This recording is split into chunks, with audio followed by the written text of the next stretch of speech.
L'argent ne fait pas le bonheur. C'est ce qu'on nous apprend depuis notre plus jeune âge. Je sais pas combien de fois j'ai entendu ça. D'accord, c'est pas complètement faux, mais il y a un bémol. Je préfère l'expression « l'argent ne fait pas le bonheur, mais il y contribue ». Voilà, est-ce que l'argent fait le bonheur? Est-ce que l'argent c'est mal? Voilà le thème de cette vidéo. Pour ceux qui me suivent sur cette chaîne depuis un moment, mais ne sont pas inscrits, cliquez subscribe pour vous inscrire à cette chaîne. Ça m'aidera à créer de nouvelles vidéos chaque semaine pour vous aider à avancer dans la vie et dans le travail. Si vous ne me connaissez pas, je m'appelle Alexandre de Chambure et je suis le fondateur de Déclic Marketing. Pendant 20 ans, j'étais un prof particulier de français qui ne gagnait pas plus de 5 000 $ par mois. Puis après un déclic, j'ai commencé à générer plus de 40 000 $ de revenus par mois en vendant un cours de français en ligne. Je pense sincèrement que la plus grande majorité des gens ne gagnent pas autant qu'ils le souhaiteraient parce qu'on leur a mis en tête que l'argent ne faisait pas le bonheur. Et pire encore, que l'argent c'est mal. Je vais vous poser quelques petites questions pour m'assurer qu'on est sur la même longueur d'onde.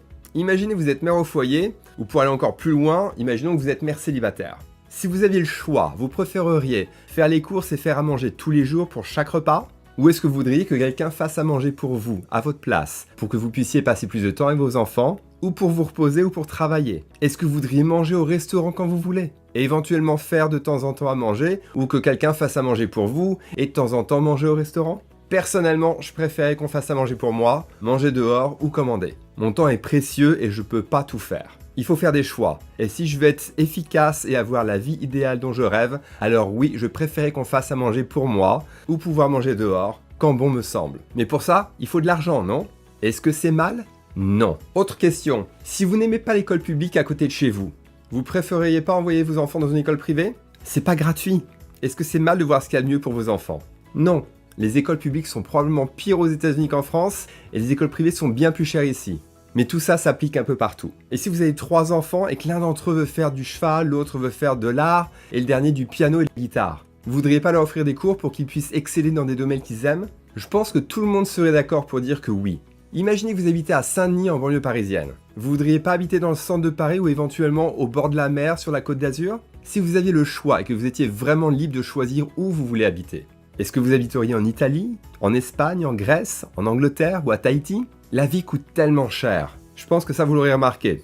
Il serait très facile de dépenser 1 million d'euros. Rien que de partir en vacances, c'est très vite tout un budget. On peut facilement dépenser 10 000 € quand on part 2 semaines en vacances pour une famille de 4 personnes. À Los Angeles, je sais que pas mal de gens aimeraient bien pouvoir louer des vélos pour aller à la plage afin de ne pas emporter des vélos sur leur voiture. Pouvoir prendre une petite glace ou une crêpe à la fin de la journée. Payer un parking à 20 $ pour pas avoir à tourner en rond pendant des heures pour chercher une place de parking gratuite. Vous voulez aller au cinéma avec votre famille? C'est souvent 15 € la place. Ça fait direct 60 € pour toute une famille. Je vous le dis, les dépenses vont vite. Si vous êtes salarié ou que vous travaillez à votre compte et que vous gagnez pas plus de 3 000 € par mois, vous verrez jamais le jour. Et pourtant mes amis, je suis la preuve vivante qu'il y a une alternative. En étant à votre compte, les possibilités sont quasiment illimitées. Pour vous le dire différemment, si je vous demandais, est-ce que vous voulez que je vous donne un forfait de ski pour Chamonix pour une demi-journée ou pour 2 semaines? Vous préféreriez quoi? 2 semaines. Si votre patron vous demande, tu veux que je te paye combien? 5 000 € par mois ou 10 000 € par mois? Et si vous demande, qu'est-ce que tu préfères, 10 000 € par mois ou 20 000 € par mois? Vous voudriez 20 000 € par mois, non?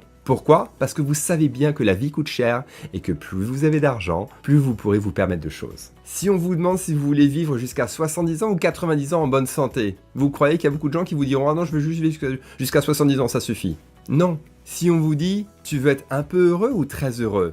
Je pense que vous direz « très heureux ». Imaginez que vous avez fait un footing d'une demi-heure et il a fait 28 degrés. Si on vous propose un demi-verre d'eau tiède ou une bouteille fraîche, vous choisirez quoi?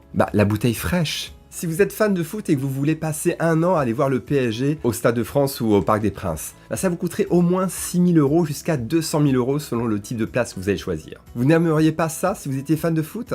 Donc voilà, on nous dit tout le temps que l'argent ne fait pas le bonheur, mais il peut vous soulager de pas mal de petits pépins financiers et il peut vous assurer une belle retraite et une vie remplie de petits bonheurs de tous les jours. Donc n'écoutez pas ceux qui vous retiennent en arrière en vous disant que c'est mal de vouloir être riche. L'argent, c'est un moyen d'échange pour obtenir à peu près tout ce que vous voulez et accomplir vos rêves les plus fous. Les seules choses que l'argent ne peut pas acheter, c'est peut-être l'amour et l'amitié. Et c'est très important. Voilà donc pourquoi on peut dire que l'argent ne fait pas le bonheur, mais il y contribue. Voilà mes amis, c'est tout pour aujourd'hui. Si vous n'avez pas encore liké cette vidéo, allez-y, partagez cette vidéo avec ceux qui pourraient être intéressés. Et si vous avez des questions, commentaires, mettez-les ci-dessous. Et à bientôt pour une autre vidéo. Salut!